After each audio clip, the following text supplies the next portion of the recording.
War is not the answer. We need to negotiate. We need to deal. We need to be smart. Donald J. Trump, New York Times, 2015.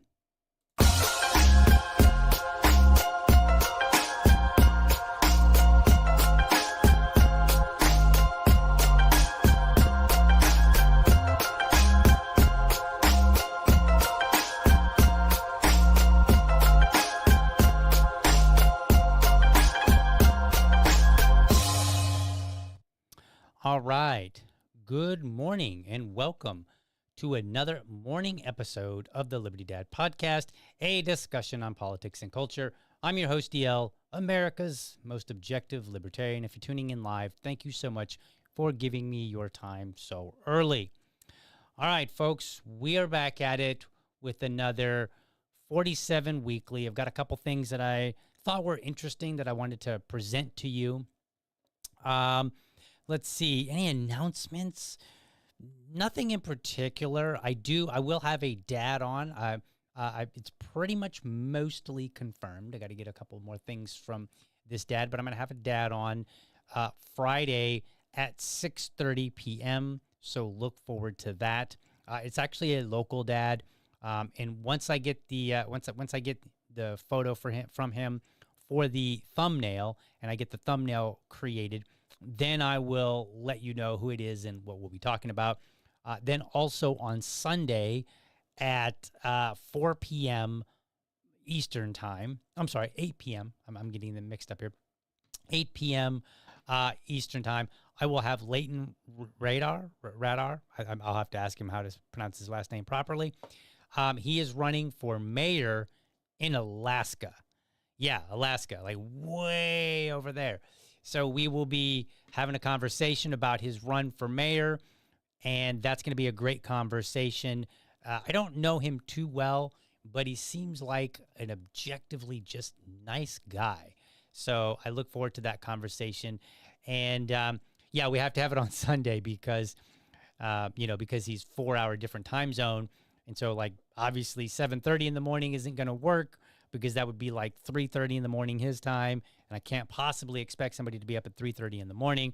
So, it wasn't working out through the week. So we're going to do it on the weekend, and we will still stream it live. So we'll make that exception. That's the way it is living over here on the East Coast when I want to talk to people that are over on the West Coast-ish area. So that's what we are. Yeah, I know that Liberty Lady's like, whoa, what's going on here? Let me see if I can't. Oh, I gotta. I did some different things today, and you guys are probably like, hey, what's going on here? So I've been harassed repeatedly. Did I click off something? Okay, there we go. Okay, yeah, we're good. So I've been repeatedly harassed about my intro being too long. And so that Liberty Lady, or I'm sorry, my VA lady, all these ladies in the chat get me confused. I've never had so many. Never mind. I'm just gonna joke. It's gonna make a joke. That's not appropriate. So my VA lady says, I was freaking out for a minute thinking DL was muted. Then I realized he took half the entrance song out. Nice. Not half, the whole thing.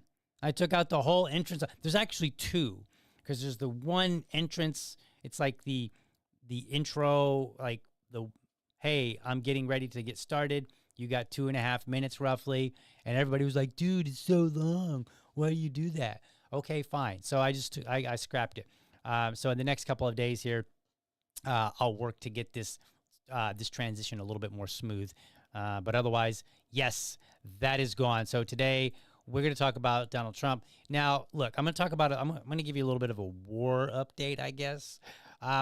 I limit my commentary on conflicts abroad because I do not possess the sufficient historical knowledge to really weigh in. I leave that to other people like the Dave Smiths, the Scott Hortons, and so on and so forth.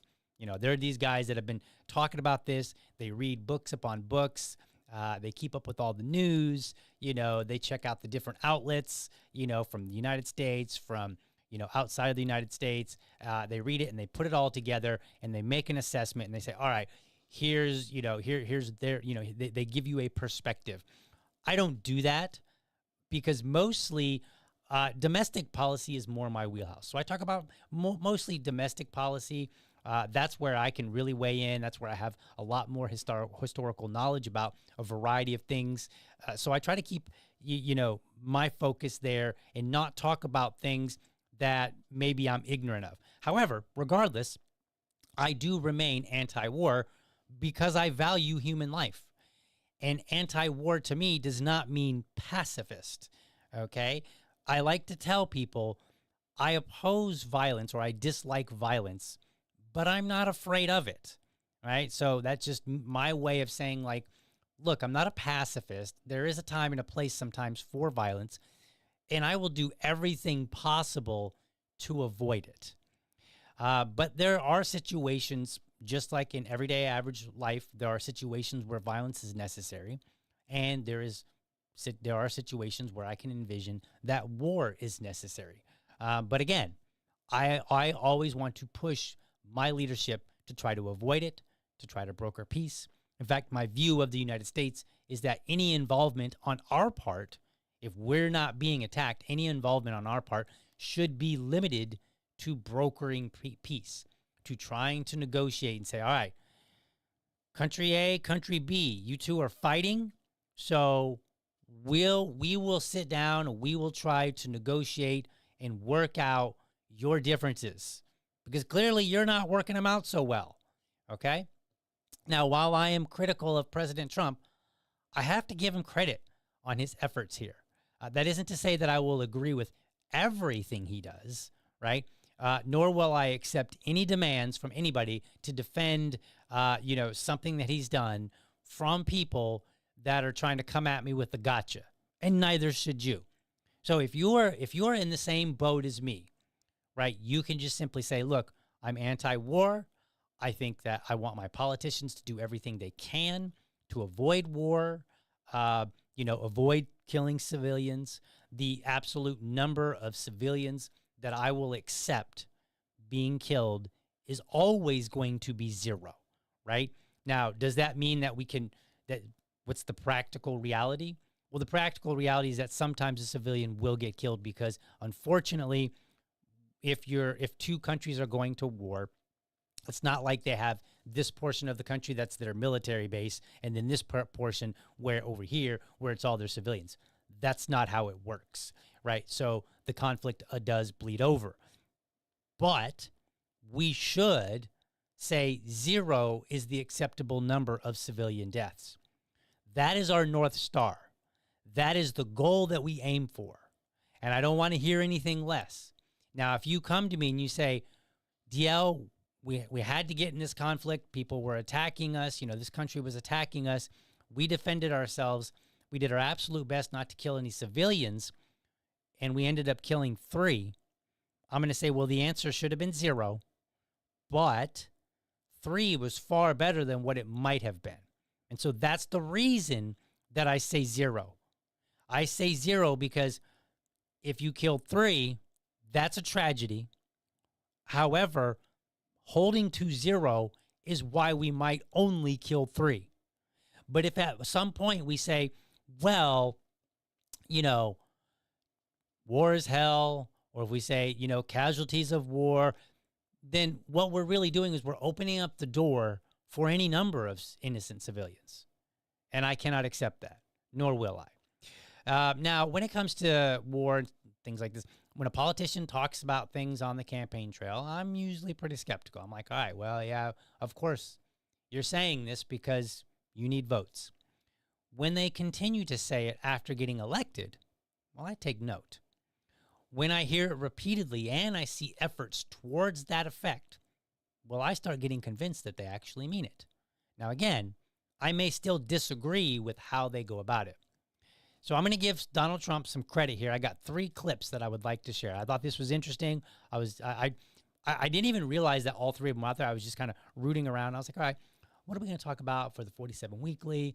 And as I was researching, I was like, oh, that's interesting. And then I was like, oh, wow. And so 3 different videos. I want to play them for you. And this kind of goes into my anti-war mantra. So let's listen. What will make a success of this summit today?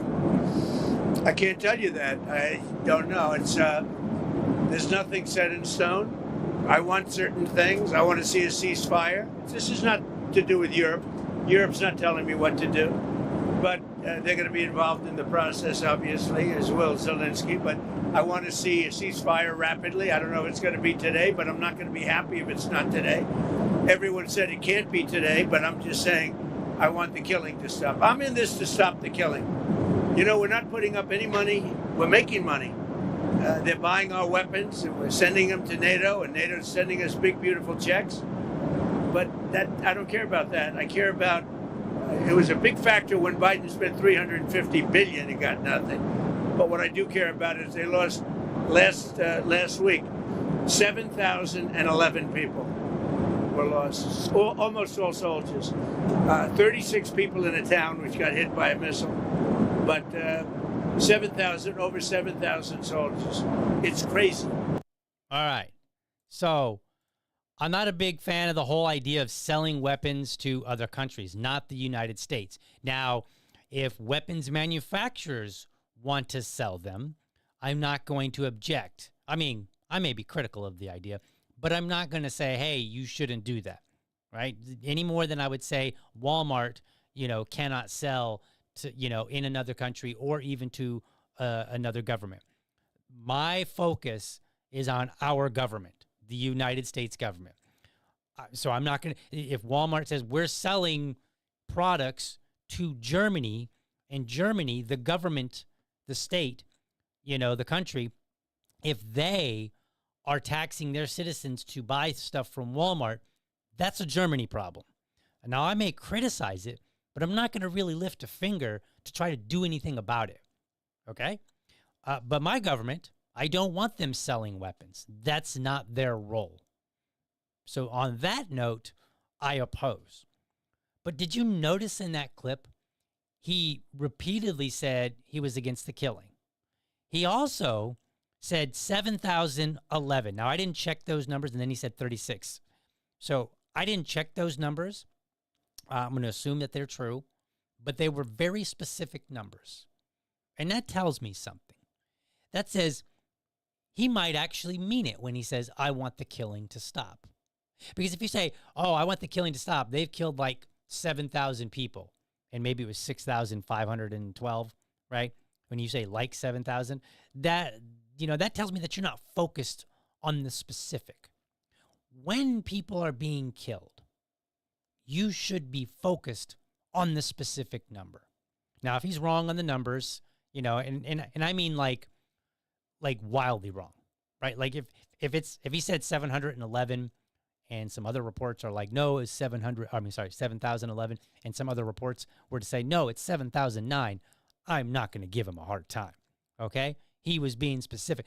I think when we're talking about conflict where people are being harmed, we should absolutely know some numbers. We should have those at the ready, and we should say 7,011 people were killed last week. That's not acceptable. We got to do better than that, okay? So that's the first clip. And I like this. I like hearing my president say, I want to stop the killing. I even appreciated to some degree that he was like, yeah, we're selling weapons, we're making lots of money, but it's not even that. That's not the big deal. The big deal is people are dying. Okay. All right. Even though I don't like the idea of us selling to other governments, that's not the government. That's not our government's job. I can appreciate that. So let me play this second clip. Now, I don't know if these are all being played in order of, when they actually happened, but it doesn't matter. It's not really relevant. So then I want you to play this next one. And one of the things at the table was one of the gentlemen, who's a great guy, but he said, I hope I didn't insult him. He said, well, let's meet in another month or two, and let's see if we can start, making some. I said, a month or two? You're going to have another 40,000 people dead in a month or two. You have to do it tonight. And I did, actually. I called President Putin, and we're trying to work out a meeting with President Zelensky. We'll see what happens there. And then if it works out, then I'll go to the trilat and close it up. So again, he's like telling about how he had a conversation with somebody. And he was like, no, it needs to be tonight. And somebody said, yeah, maybe in a month. And he's like, no, 40,000 people. Now, in that particular case, he's speculating how many people might be killed. So I don't expect a very specific number. But I like the fact that he's like, no, in a month, many thousands of tens of thousands of people could die. This is starting to seem very unambiguously, unequivocally important to Donald Trump. And it's important to me. And when you seek to stop people being killed, I will be a little more flexible with how you do it, right? Because I don't know all the details. You know, we can nitpick from afar. We can Monday morning quarterback. But at the end of the day, I want to see fewer people being killed. I want to see fewer Ukrainians being killed. I want to see fewer Russians being killed. Because for me, when I look at war, I think of war tends to be conflict between governments, less so with people.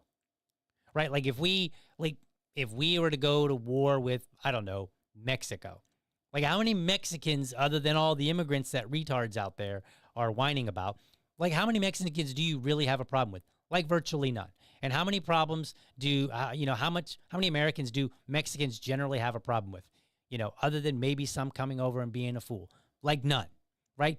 Generally speaking, we don't have, the people of one country do not have conflict with the people of another country. It is usually more of a governments have a problem with a government. And so then they rally up their troops, they send them, and somebody initiates a conflict at some point. And then at that point, yes, then the propaganda plays in, and then all of a sudden now people are like, oh, I don't like those people. You know, it's kind of like when Japan bombed Pearl Harbor, right? People were all of a sudden like, we're going to go get those Japs, right? Like that was what they said at the time. All of a sudden now, a lot of American people had a problem with Japanese people. But 5 years before that, you were unlikely to find very much sentiment, real negative sentiment like we need to go and kill them sentiment. You were unlikely to find that 5 years prior to that, right? Now there might have been some some sentiments that were negative, with people living over in the U.S. I'm not disputing that. What I'm saying is the people of one country generally didn't have a problem with the people of another country because in most cases, they probably were too busy living their own lives. So let's look at this last video clip here. I think this one's good. Just want to end it. I want to end it. We're not losing American lives. We're not losing American soldiers. We're losing Russian and Ukrainian, mostly soldiers, some people as missiles hit wrong spots or get lobbed into cities like Kiev and towns. But, if I can save 7,000 people a week from being killed, I think that's I want to try and get to heaven if possible. I'm hearing I'm not doing well. I hear I'm really at the bottom of the totem pole. But if I can get to heaven, this will be one of the reasons. Well, I think I saved a lot of lives with India, Pakistan. They were going at it. The planes were being shot down. That was going to be maybe a nuclear war if I let that go. And I did that through trade. All right. So again, we hear in multiple instances, we hear Donald Trump saying, I want to end lives. It even is to the point, because he's like what, 78? It's even to the point where he's like, maybe I can get into heaven if I save some lives. Now we can have this religious debate on whether or not that's true somewhere else. But the point here is that repeatedly I keep hearing Donald Trump saying, I want to stop people being killed. And he mentions Ukraine. He mentions Russia. He mentions soldiers. He mentions civilians, right? He wants the killing to stop. I respect that. Absolutely. And I will give him 100% full kudos for that. Now, we can, again, disagree on how he goes about it, right? Maybe I don't like, certain things like the way he goes about trade deals, tariffs, and all that good stuff, right? But we have to learn to separate and say, this is objectively good. This is bad. And then keep doing the good stuff, please. Keep seeking to stop lives from being killed. That's my position. That's the one position I don't require any level of historical knowledge. I can just say, I don't want people to die. I don't want civilians to die more so, right? Because there tends to be this, like, if you join, and it's not entirely true. There's like in Ukraine, I think they have some voluntary, and then when the war broke out, they had conscription going on, and I think they had conscription before that. Russia, I'm not entirely certain, but I believe they had conscription from the very beginning. And when your country goes to war with another country, there does tend to be a little bit of patriotism that gets people, riled up. Like if you look at I think I saw some reports that said in Ukraine, when the war first broke out, there was like extremely high amount of Ukrainians who were like, no, we're going to fight this war. We're going to keep this piece of land. And now it's diminished. It depends on which article or which source that you're using, whether or not, you agree that it diminished a lot or just a little bit or what have you. But the point being is that once war breaks out, people do tend to rally around their country. But ultimately, I think most people would agree, hey, war is an evil, terrible thing. Let's not have it. And I think most people would agree, if we can do something to prevent war or to end war sooner than later, then yes, we should. And we should always support somebody who repeatedly tells us they want to end war. And so that's what I'm going to do. Today, I am giving him full credit because that's what it means to be the most objective libertarian, is to parse things out and say, this is good, this is bad, this is good, this is bad, what have you. And that's what we're doing. All right, so let me shift gears, and I'm going to talk about the midterms because I thought this was interesting. As I was, because what I'll do is I'll go to civictracker.us. I recommend you check out that website. It seems to be growing, and they're doing a lot of good work there where they're compiling. Like the free version allows you to see the work that Donald Trump is doing. So they'll show you like the executive orders that he passed. They'll show you his social media. They'll show you, I think they still show you where he's going, where he is. I don't find that particularly useful myself, but whatever. And then the paid version, which I haven't yet started, but I think I'm going to. That one will actually do the same thing, but for many other members. So like the vice president and members of Congress and so on and so forth. So I think that's pretty neat. They're basically just compiling, our government officials on a website where we can see what are they up to, what are they saying publicly. I like that. That makes it easy, so I don't have to try to go find them all myself on the different social media. So that's pretty cool. I like that.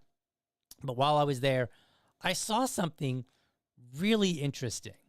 And so I'm going to put it up on the screen. I'm not going to read all the tweets. I'm just going to read enough of it to give you an idea of what Donald Trump was saying. So let me see here. Let me adjust the screen here. There we go. Boom. All right. So he said here, Congressman Mark Alford is an America First patriot who is doing a fantastic job representing Missouri's 4th Congressional District. And then he goes on and tells a little bit about him. He says Congressman Estes, and these are like all in a row. Congressman Ron Estes is a tremendous champion for Kansas's 4th Congressional District. Goes on to talk about, what he's done, who he is. Congressman Jeff Crank is doing a truly fantastic job representing the great people of Colorado's 5th Congressional District. Then goes on to talk about him. Congressman Frank Lucas is an incredible representative for the wonderful people of Oklahoma's 3rd Congressional District. Then goes on to talk about him.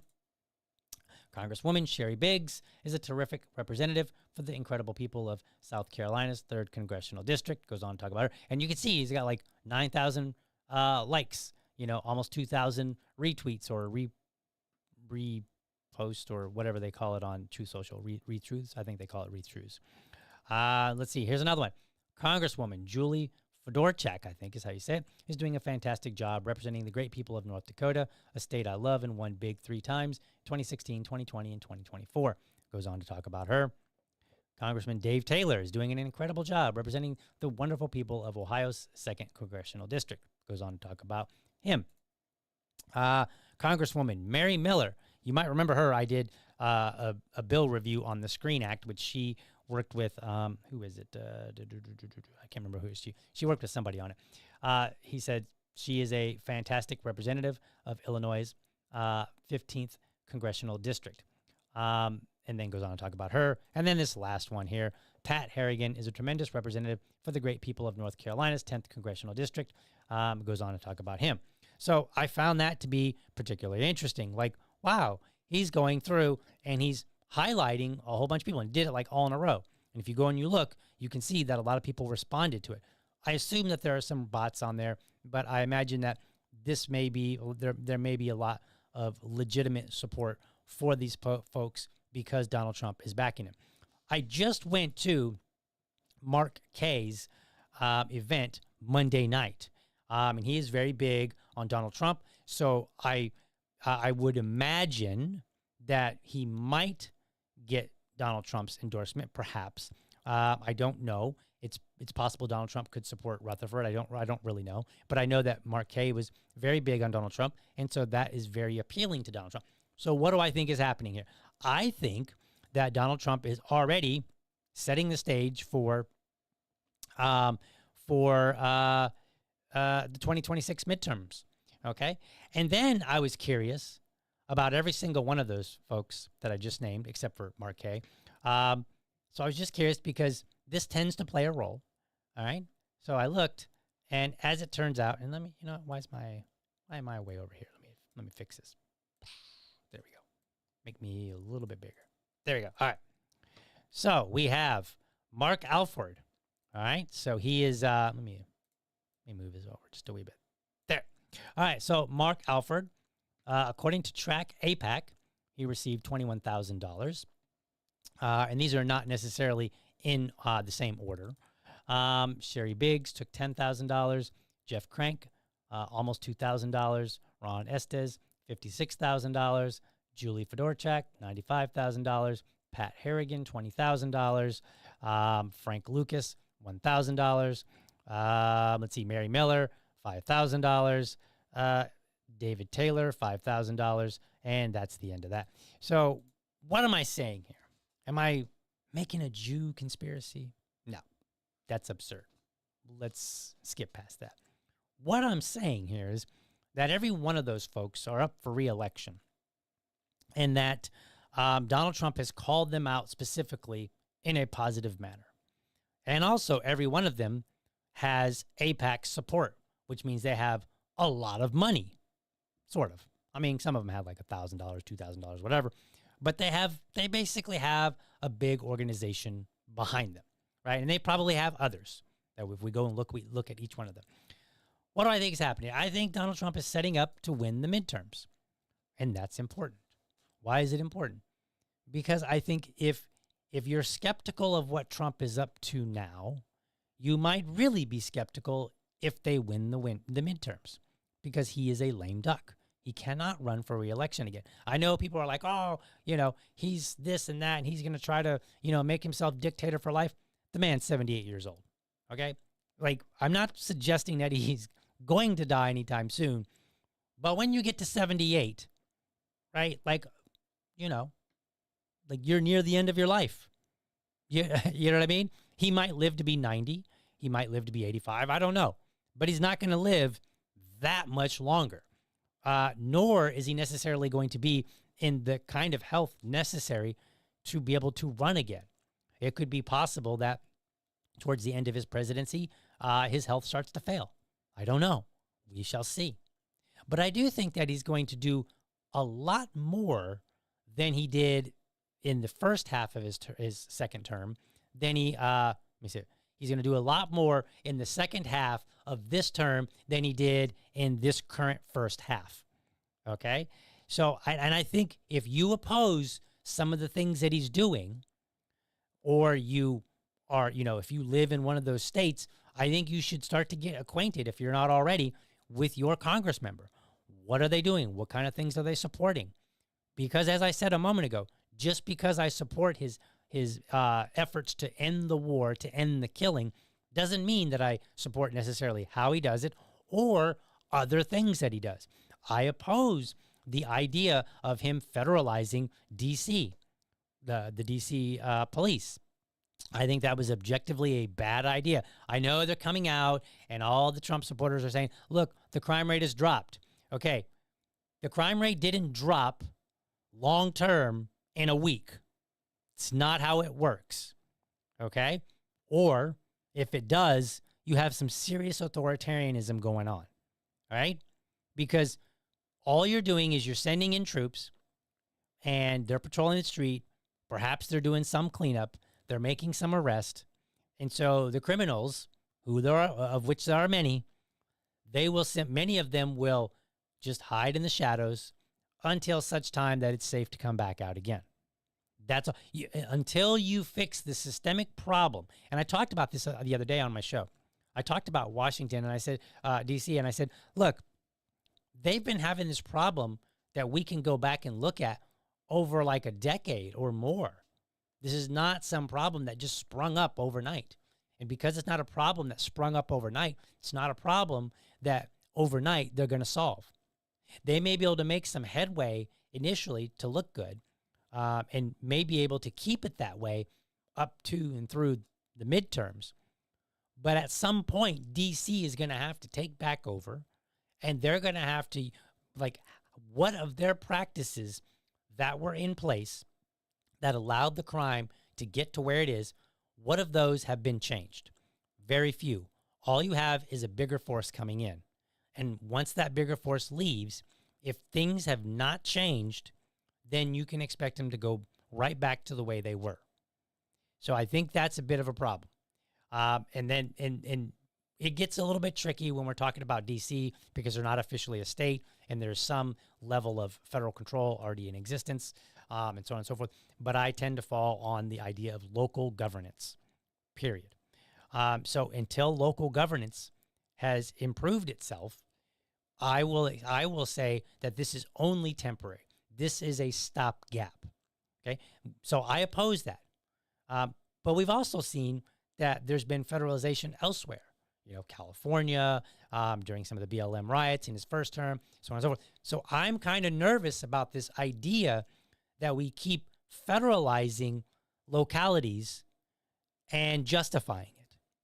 I'm not a big fan of that. Now, perhaps Trump will surprise me, and it's literally, you know, for a couple of reasons. Number one, to get to the midterms so they can win. But then number two, a kick in the butt to say, hey, get your state, get your city in order. Okay? And then maybe he'll say, maybe he will prove me wrong. And he'll say, look, I was only here to just kind of give them a huge, harsh nudge. And once they've been nudged in the right direction, I will withdraw and we'll get out of here. Okay? But how does that phrase go from Milton Friedman? Something about there's never so short a public program. I'm going to butcher it. But it is basically the idea that once you implement any kind of program of any kind, government tends to hold on to it and keep it. Right? They're not very good at letting go of control. So that's what's got me concerned. And you might say, well, DL, that doesn't make sense. Yes, it does. If you look back historically over our government, they are very good at assuming power, taking power, and not relinquishing it. Very good. Like more so than they don't. So yes, we should be concerned. There are other things that I'm not a big fan of. Right now, they're painting the border wall black. I don't even think they've got it finished, but they're painting it black so that it's, you know, it basically will absorb heat, and then it'll be too hot for immigrants to try to climb or squeeze through or whatever, right? And the idea is that they'll get burned. You know, I'm not a big fan of the border wall. I'm not a big fan of painting it black. I think the painting it black is more performance. It's like performance art. You could call it art, I guess, you know, these days with what we've got art. So there are many things for which I'm not a big fan of, and we will see how they play out. Clearly a wall, which is already there, and presumably he's going to continue building the wall. I mean, they're painting it now. That's not going away. It's, you know, so some of these things will not go away. Some of them might. We've got ICE running around, snatching people up like it was in the movies, you know, barely identifying themselves as officers. I'm not a big fan of that. I'm not a fan of, and when I say not a big fan, I mean like at all. We're not talking about like, oh, I don't really like that. That's not what I'm talking about. I'm saying, no, I don't like that. I'm pretty much, poop or get off the pot kind of a person. Like, yes or no. I don't really have a whole lot of in between necessarily. So there are many things for which I do not care for. And I bring all of this up to point out that if the Republicans win the midterms, we may see, from a libertarian perspective, a much more increased authoritarianism. I mean, I'm looking at it now and I say, like, there are certain things that I think are authoritarian. And people might object and say, well, how would you deal with the problem? Differently. That's how. I think there are different and better ways to deal with certain problems, right? And I've talked about them at length on other shows. Go check them out because as my VA lady pointed out in the chat, let me see if I could come up with that. She said, where is it here? As she said here, where is it? Oh, I lost it. Oh, I wish I could tag these comments so I could see them. Oh, here it is. She says, we're trying to get more eyes on Liberty Dad on his YouTube. People are lazy and will click off instead of fast forward the intro. Well, I've gotten rid of the intro. So now there's no reason and you could fast forward them. So make sure you watch the show. Make sure you tell people about the show. And if you see shows that you think I should go and try to clip that, I can't go and clip them all. There's like 400 some shows. But if you see some episodes that I could, I'm supposed to have my music. If you see some episodes that I should specifically go clip that out, let me know. Send me word, and then we can at least address some of them, right? But I talk about this all the time, and since now we're in the comment section, we're in the live chat. Let's see what else we got here. Joe asked, did you do a show about Florida SB 180? That's been a hot one in Volusia lately. I have not, but I will go and dig that one up. I'll make a note of it. My VA lady, please, if you will, send me a text message just so that I have that record, because once I end the stream and get out, I'll lose track of all these. But I will check that out. And I appreciate the heads up. Let's see here. Joe says, President Trump has instructed his lawyers to scour through America's museums and rid them of exhibits that he calls woke, specifically citing exhibits of slavery. I think I've heard something to that effect. If these are museums run by the government, it's not that I support the idea, but you kind of get what you get. Now, if these are museums that are privately run and accept federal dollars, I do take exception to that because it's supposed to be privately run. And the federal government does have a tendency to use funding as a cudgel.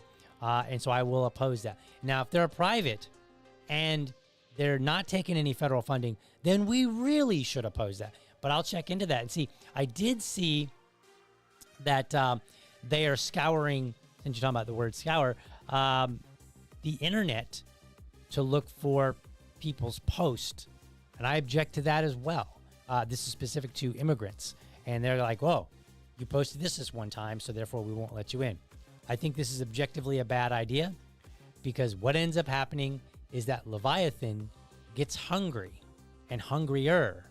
And eventually they're going to be like, well, maybe we need to find some other posts and deal with that as well. And being a free speech absolutist, I will object to this all day, every day. As they say on the internet, the hill that I will die on. Let's see, what else? Keith says, lazy is not always bad if it drives innovation. Let me give you a funny story about that. Maybe I missed the context of that, but I'll give you a funny story along that line. So years and years ago, I was working for a fastener company, and I had an office job, and it was funny. Like, before I worked at that company, I had been working as a temp worker through a temp agency, going to different factories. And the way that it worked in that particular town is you would go to this temp agency and say, hey, I would like to work. And they would find you work. And a lot of time it was very short-term work. Like maybe somebody was on vacation and a company needed somebody to fill in for 2 weeks. So they would say, hey, can you send me somebody for 2 weeks?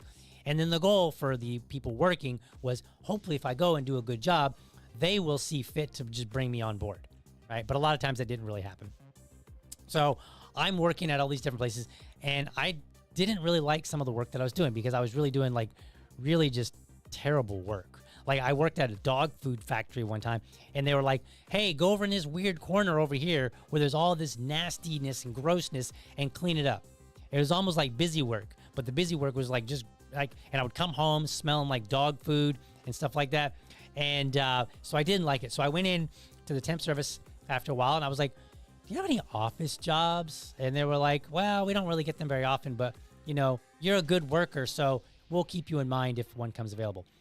Literally less than a week later, they called me up and they were like, "Do you know how to do Excel?" And I was like, what did I say? I can't remember what I said, but I was like, "I can learn it," or something like that. And they were like, "Well, why don't you come in and take this test? We've got an opening at a company for an office job, and we'll see." So I had just come back, like within months or so, come back from Bosnia, and I still had access to all this online training through the military. So I went, and that afternoon I like powered through this Excel course. And then I rushed in to take this test, and I got like a 68 or something. It was a very low score. And I kind of walked out of there with my head hanging down because I was like, 68, that's terrible. They called me up and they were like, "We're going to send you for an interview for this company because you scored higher than anybody's ever scored on Excel." And I was like, okay. So I went and I got this job at this I got this job at this company. It was a fastener company. And initially my job was kind of like in the office half and then in the warehouse half. That was kind of my job. I was kind of dual kind of purpose employee. And I started learning Excel more. And then I ended up getting a job because of my reporting and some other things that I was doing. I was able to score a job with this particular team that was focused on working with all the companies that we supplied and basically doing like industrial engineering type work. So I was dealing with a lot of processes, but I kept advancing my technical skills, and we ended up getting this new client, and we had to enter in to the database like 12,000 part numbers to be serialized. And they were like, "Yeah, we got to do this by hand." And I was like, "Why?" And they were like, "Well, you know, IT won't let us, you know, do it like through this technical way."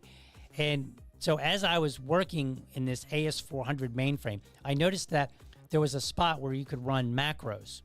And so I kind of dug into it, and then I realized that I could create macros that would basically enter all this data in. So I put this all together, and what I did was we took like the 12,000 part numbers, which had a bunch of different fields. There was like 10 or 12 different fields for each one. And so I took that and I created this gigantic, redonkulous, ugly looking macro. Like if you're a programmer of any kind and you looked at it, you would like bang your head on a wall. You'd be like, "This is just the grossest thing I've ever seen." Okay. But it worked. And in an afternoon, I gave each one of my team members, I was like, "Here's your portion, here's your portion, here's your portion." And we all ran the code and got like 12,000 serial numbers entered in. Instead of manually, we did it programmatically. And so later, to get to this comment about driving innovation and being lazy, I was telling my friend, I was like, "Yeah, I saved the company tons of money." And he's like, "Dude, that's not why you did it. You did it because you were being lazy." So it is absolutely true. Sometimes laziness can absolutely drive innovation. So let's see. Are there any other comments? No, there are no other comments. So we're going to end this show today. I will be back again tomorrow. I haven't quite yet figured out what I want to talk about, but we will be back, and I will see you guys 7:30 in the morning. Remember, 7:30 tomorrow morning, 7:30 Friday morning, 6:30 p.m. Friday night for a guest. I will let you know if anything changes. And then 8 p.m. Sunday night with Leighton Radnar. I think it's Radnar. Radnar, I will double check and I will get with him to make sure I'm pronouncing his name correctly. But he is running for mayor in Alaska. I don't remember at the moment which city that he lives in, but we are going to have a conversation with him. And he is a libertarian, by the way.